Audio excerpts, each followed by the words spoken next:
Dito kalabas guys. Ito yung crane. Daming equipment dito sa labas ng katambay. Kasi kailangan marehistro lahat to. Yan, mga shakman, mga bus, halo-halo. Dami. Hanggang doon, yan na malayo.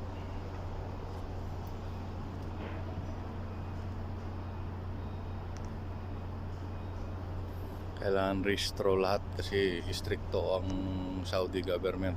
Kung walang rehistro, mukal pa. Dami, kawawa ang mga driver. Violation, mahal ng violation dito guys. Isang ilaw lang ganyan, pundi, 500, 500 real. Magkano na sa Pinas yun? 7,500. Kaya ingat-ingat mga kaibigan, driver. Kasama kong driver, mag-ingat-ingat.